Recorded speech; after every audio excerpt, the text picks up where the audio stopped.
좋으신 하나님 감사합니다. 우리를 사랑하시고 또 기억하시니 감사합니다. 성령 하나님, 이 시간에 우리에게 귀한 말씀 주실 때 아멘으로 받게 하시고 순종할 수 있도록 인도하여 주시옵소서. 감사드리며 예수님의 이름으로 기도했습니다. 아멘. 저희가 2주 전에 십계명 서론에 대한 말씀을 전했습니다. 기억을 잠시 되돌려 보자면, 첫째, 십계명은 하나님이 친히 손가락으로 기록하신 유일한 하나님의 말씀이다. 그렇기 때문에 굉장히 중요하다라는 말씀을 드렸고요. 두 번째는 이 십계명은 우리가 구원을 받기 위한 어떠한 10가지 행동 강령이 아니고 이미 구원받은 하나님의 백성이 마땅히 지켜야 될 하나님의 언약이다. 그리고 마지막 세 번째는 이 십계명은 하나님 사랑, 이웃 사랑이다 라는 말씀을 드렸습니다. 여기까지가 십계명의 서론입니다. 혹시 십계명 중에 가장 먼저 떠오르는 계명이 있으실까요? 10가지 계명 중에? 네, 내 이름을 망령되이 일컫지 말라. 또 어떤 분들은 이런 것이 떠오르실 수 있을 것 같습니다. 간음하지 말라. 네, 도적질하지 말라. 살인하지 말라. 이 10가지 계명 중에서 가장 큰 죄는 어떠한 계명이라고 생각하십니까?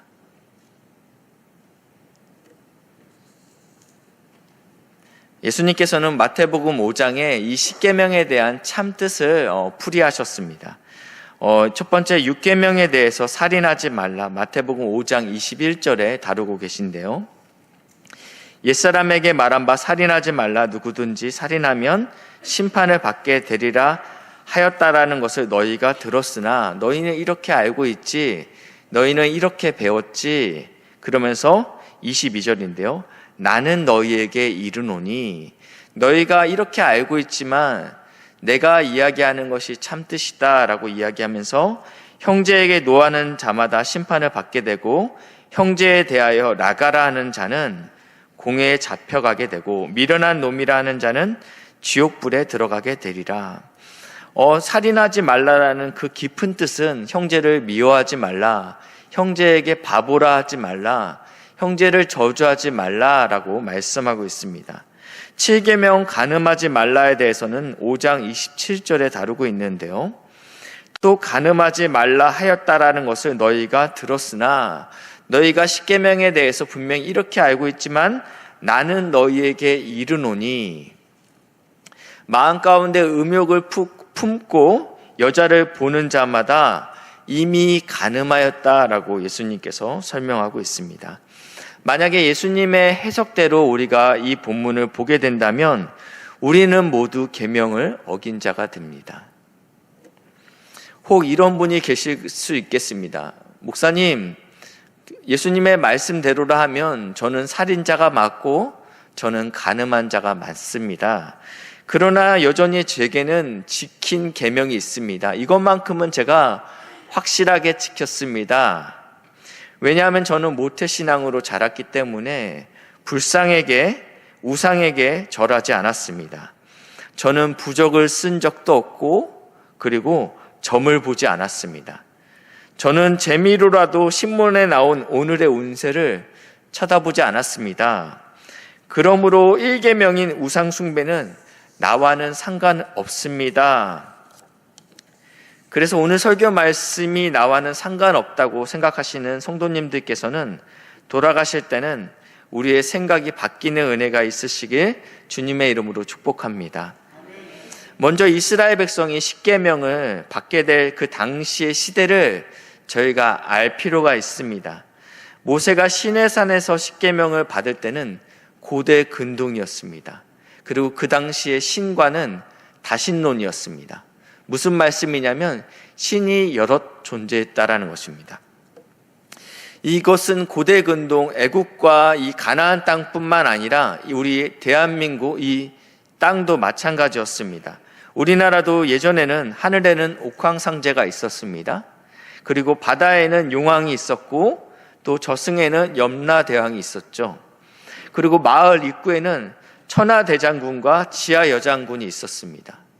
삼신할머니가 있었고요. 그리고 천둥을 주관하는 벼락장군도 있었다라고 합니다. 집안에도 신이 있었습니다.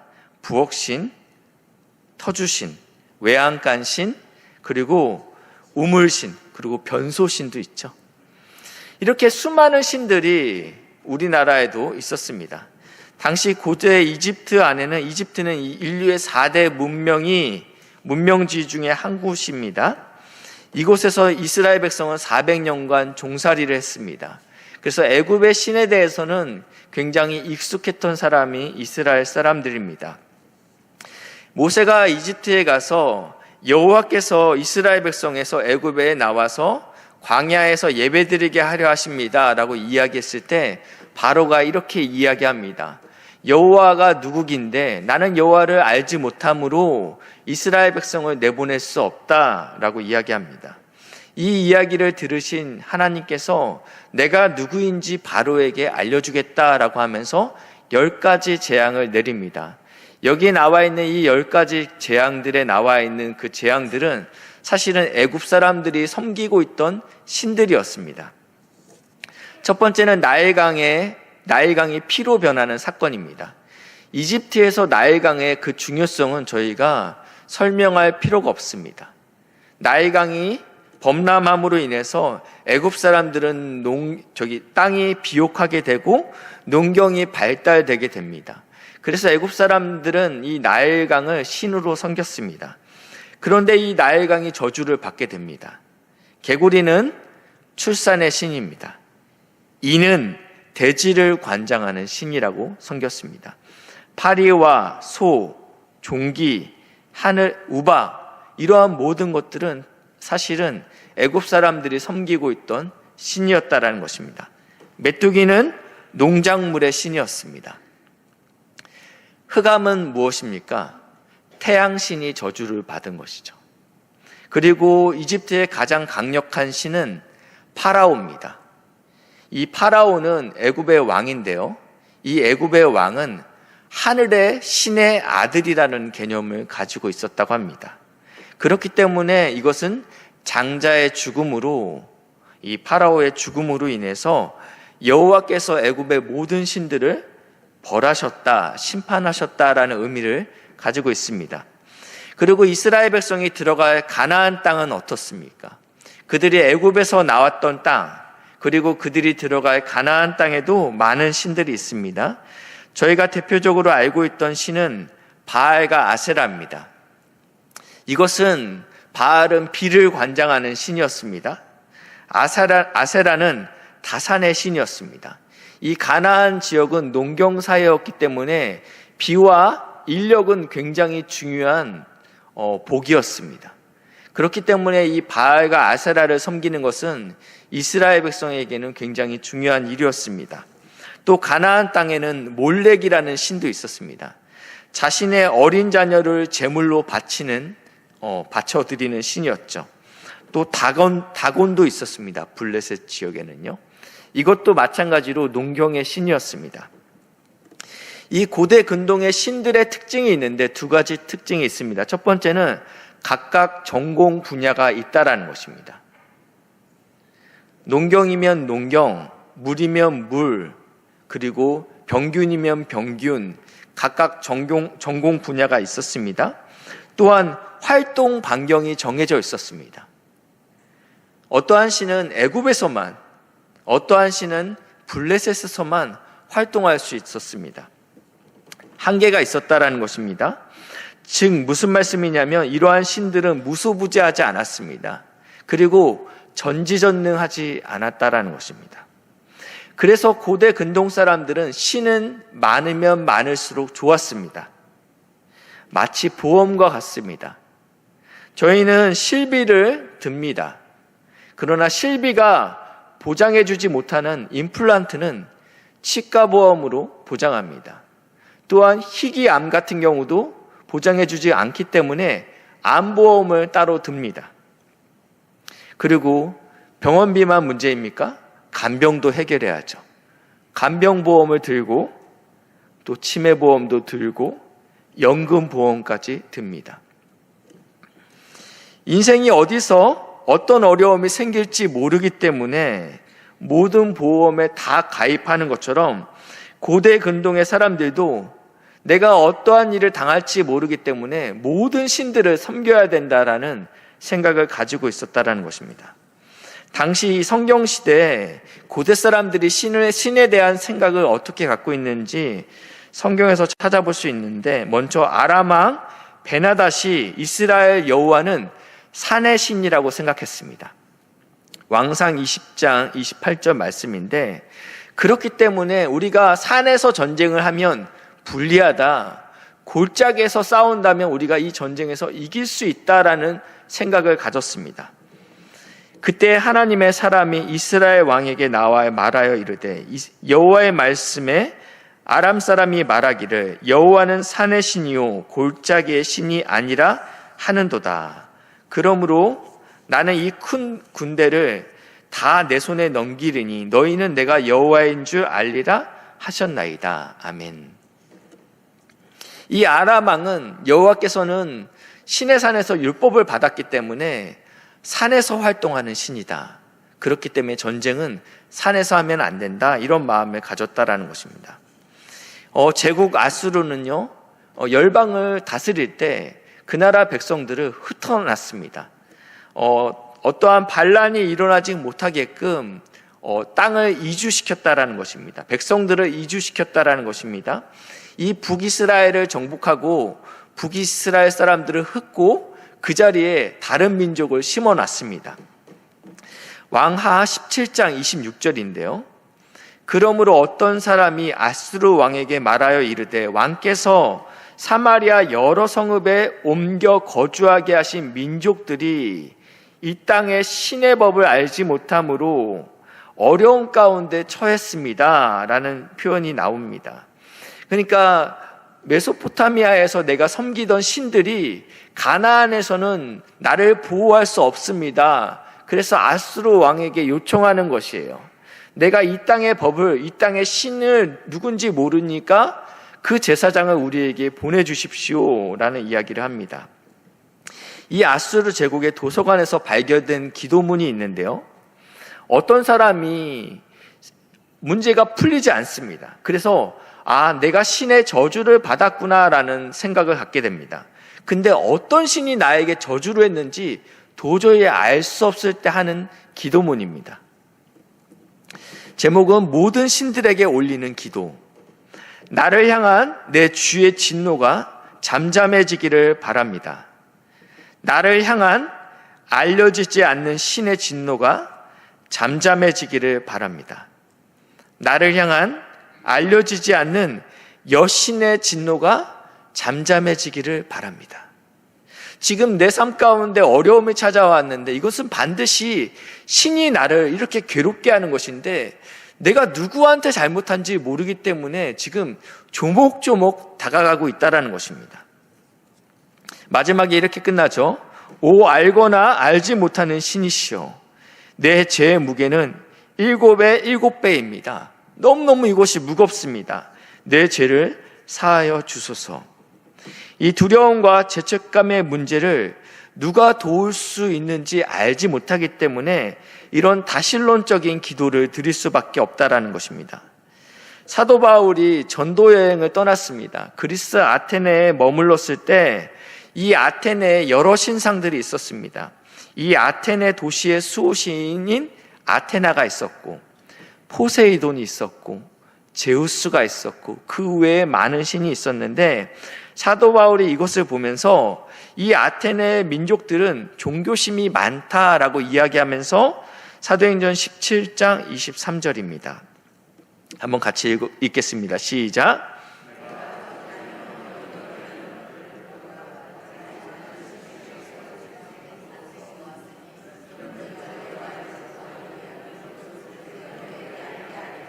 아멘. 이들은 종교심이 많았어요. 두려움도 많았습니다. 내가 제우스도 섬기고, 그리고 아테나도 섬기고, 포세이돈도 섬기고, 또 누구 있지? 혹시 빼먹은 신이 없을까? 그래서 알지 못하는 신이라는 제단을 만들었다라는 것이에요. 이렇게 고대는 신이 여럿이 있으면 든든하다. 왜냐하면 신마다 다 한계가 있기 때문입니다. 그렇기 때문에 여러 신을 믿으면 든든하다라는 기본적인 인식 가운데 있는데, 하나님께서 신의 산에서 이스라엘 백성에게 너는 나 외에는 다른 신을 섬기지 말라라고 도전하고 있다라는 것입니다. 그렇다면 현대는 어떻습니까?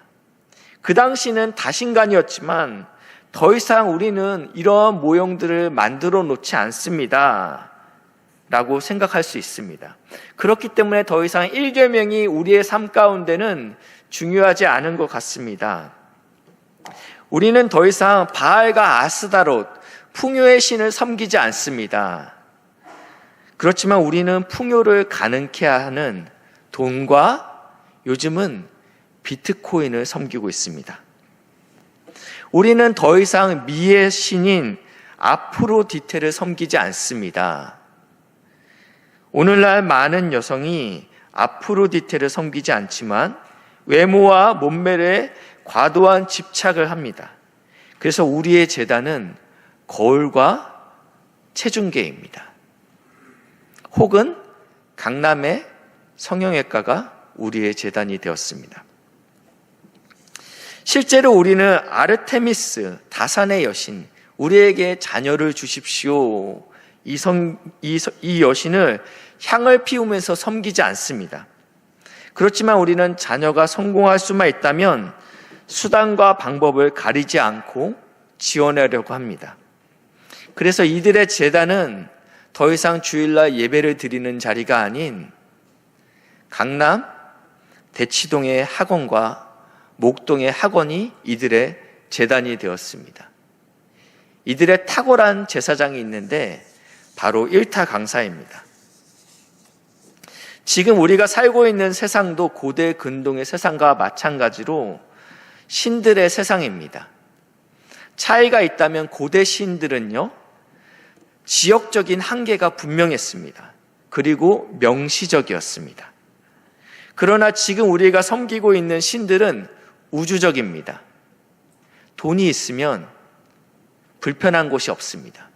한국에서도 통하지만 미국에서도 통하는 것은 돈입니다. 더 강력해지고 치명적으로 바뀌었습니다. 또한 지금 우리가 섬기고 있는 신들은 암시적입니다. 코로나 바이러스가 왜 무서웠습니까? 세균이 보이지 않았기 때문에 어디서 어떻게 전파되는지 모르기 때문에 우리는 무서워했습니다. 마찬가지로 우리는 우상을 섬기고 있지만 내가 우상을 섬기고 있는지 인지하지 못한다라는 것입니다. 그러므로 예나 지금이나 우리는 여전히 이 1계명인 너희는 나 외에는 다른 신을 내게 두지 말라라는 이 말씀이 우리에게도 모두 적용되는 말씀이라는 것입니다. 이 1계명의 뜻이 원어적으로는 이렇게 해석된다고 합니다. 너와 내 얼굴 사이에 아무것도 두지 말라. 다시 한번 말씀드립니다. 너와 하나님의 얼굴 사이에 아무것도 두지 말라. 이것을 좀 직관적으로 번역한다면 나만 봐라는 뜻이에요. 나만 봐라는 뜻이라는 것입니다. 그래서 오늘 설교 제목이 하나님만 섬겨라입니다. 그렇다면 왜 우리가 하나님만 섬겨야 됩니까?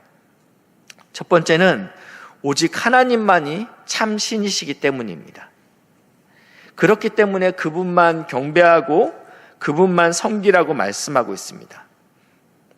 이런 말씀을 하면 세상 사람들은 기독교는 참 배타적이다, 편협적이다 라고 생각할 수 있습니다. 그러나 진리는 원래 배타적입니다. 1 더하기 1이 3도 되고 4가 되면 더 이상 진리가 아닌 것이죠. 너도 옳고 나도 옳다. 이것은 진리가 아니라는 것입니다. 왜냐하면 하나님만이 참신인 이유는 우상은 아무것도 아닙니다. 시편 115편 4절부터 7절 말씀인데요. 저와 함께 교독하시겠습니다. 제가 먼저 읽겠습니다. 그들의 우상들은 은과 금이요 사람이 손으로 만든 것이라. 입이 있어도 귀가 있어도 듣지 못하며 코가 있어도 냄새 맡지 못하며 손이 있어도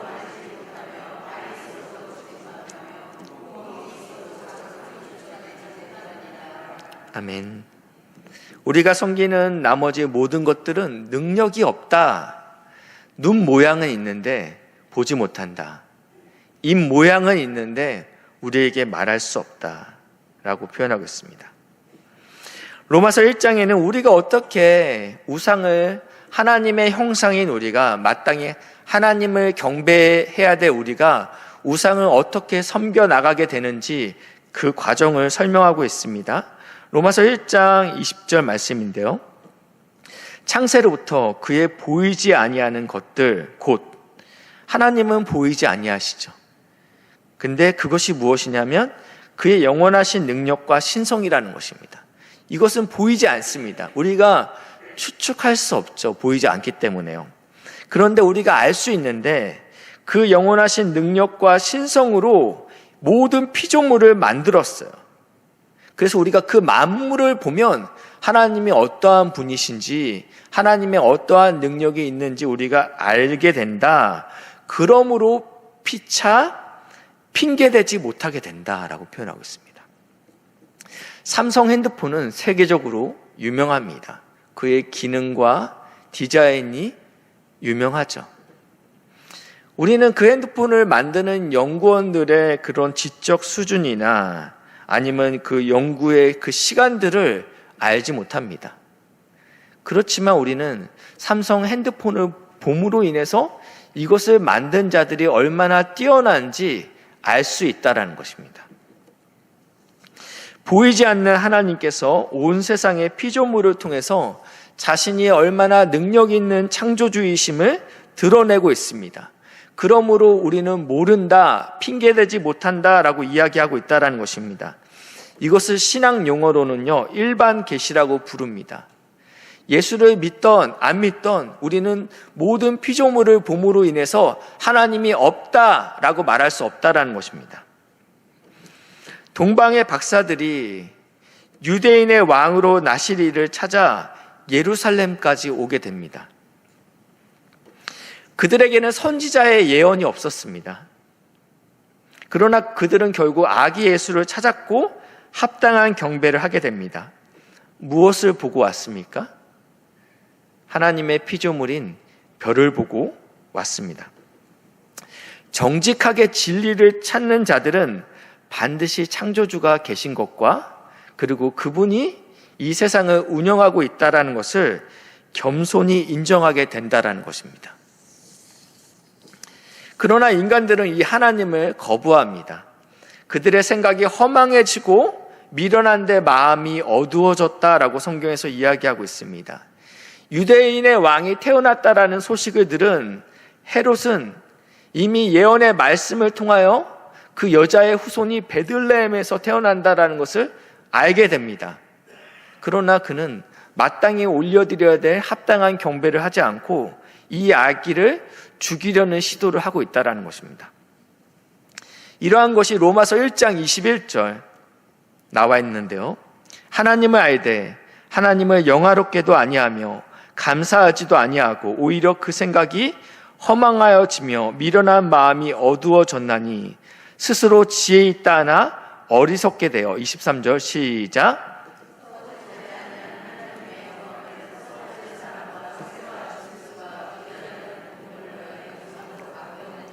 아멘. 칼빈은 하나님을 떠난 인간의 마음을 우상 공장이라고 표현하고 있습니다.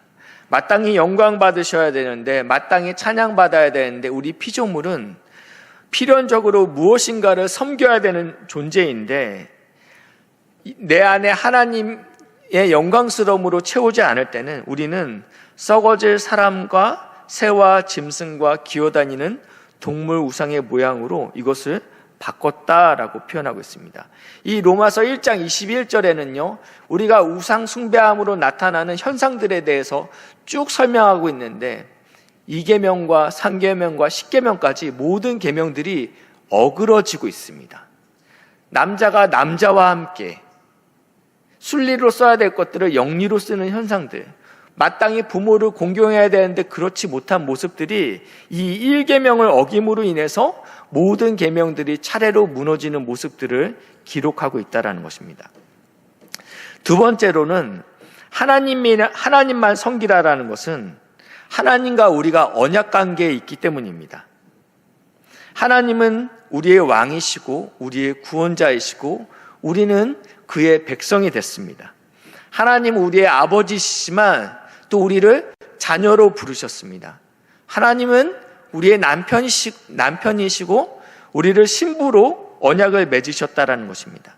이 고대 근동의 언약은 굉장히 준엄했습니다. 짐승을 반으로 가릅니다. 그리고 나서 임금과 백성이 언약을 맺는데요. 내가 너를 보호해 줄게. 그러면 신하는 이렇게 얘기하죠. 임금에게. 왕이시여, 제가 왕만 섬기겠습니다. 왕에게 조공을 바치겠습니다. 충성을 맹세하겠습니다. 이걸 읊조리면서 이 찢어진 짐승 사이로 지나갑니다. 만약에 내가 이 율법을 어길 시, 이 언약을 깨트릴 시, 왕 외에 다른 왕을 섬길 시에는 내가 이 찢어진 짐승처럼 찢어져 죽임을 당하게 될 것입니다. 라는 것이 언약이라는 것입니다. 굉장히 무섭죠.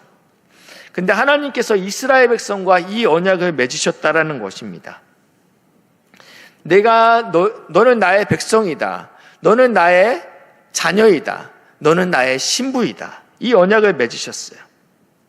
그리고 하나님은 남편의 역할에 충실하셨습니다. 호세아 2장 20절 말씀인데요. 진실함으로 내게 장가들리니 내가 여호와를 알리라. 이 호세아 선지자는요, 음탕한 여인 고멜과 결혼했던 자입니다. 그런데 이 여인이 자녀 셋을 낳지만 남편을 버리고 다른 남자에게 갑니다. 그럼에도 불구하고 하나님께서 호세아 2장 20절에 다시 한번 이 음탕한 여인 고멜을 부르면서 하시는 말씀이 내가 진실함으로 내가 장가를 들었다. 너의 삶이 어떠하든지 나는 남편의 역할을 충실히 다하겠다라는 고백입니다. 너와 내 얼굴 사이에는 나는 너만 있다라는 고백이라는 것입니다. 아모스서 3장 2절 말씀인데요. 내가 땅의 모든 족속 가운데 너희만 알았나니. 많은 족속이 있어요. 하나님께서 만약에 재물을 원하셨다면 애굽 사람을 불렀겠죠. 하나님께서 이스라엘을 신부로 삼았을 때 민족의 수요를 보지 않았다. 오히려 모든 민족 가운데 가장 작았다라고 표현하고 있습니다. 너의 어떠함과 상관없이 내가 내 얼굴 앞에는 너만 있다라고 지금 고백하고 있다라는 것입니다. 너만 보인다라고 고백한다라는 것입니다. 자녀를 키우다 보면 어린이집에서 발표회를 합니다. 또 체육대회를 하죠. 초등학교로 올라가면요. 그러면 부모들이 갑니다. 수많은 아이들이 뛰어놀고 있습니다. 그런데 부모의 눈에는 누가 보입니까? 자기 아들만 보여요. 자기 딸만 보입니다. 마찬가지로 하나님께서 지금 우리에게 말씀하시는 것은 내 눈에는 너만 보인다. 내 얼굴 앞에는 너만 있다라고 고백하는 게 지금 1계명이라는 것입니다. 그러니까 너도 나만 봐라고 이야기하는 것입니다. 우리에게 우상 섬기면 안 돼 라는 그 의미가 어떠한 의미냐면 내가 너만 보이듯이 너도 나만 바라봐. 이러한 사랑의 고백이라는 것입니다. 신명기 6장 4절 말씀인데요. 이스라엘아 들으라. 우리 하나님 여호와는 오직 유일한 여호와시니. 다른 것들은 허상입니다. 무능력합니다. 우리에게 헛된 희망만 주는 것들입니다. 오직 우리에게 유일한 생명되고 희망 되시는 예수님만을 바라봐라. 그러면서 5절 말씀인데 같이 읽겠습니다. 시작.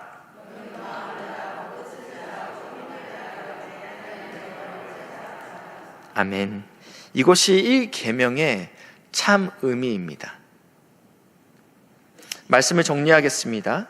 나 외에 다른 신을 섬기지 말라라는 1계명은 고대 근동의 이스라엘 백성에게만 주어진 것이 아닌 오늘날 우리에게도 동일하게 주어진 가장 근본적이고 그리고 중요한 계명입니다. 하나님만 섬겨야 되는 이유는 첫째는 하나님만이 참된 신이시기 때문입니다. 다른 것은 허상입니다. 무능력합니다.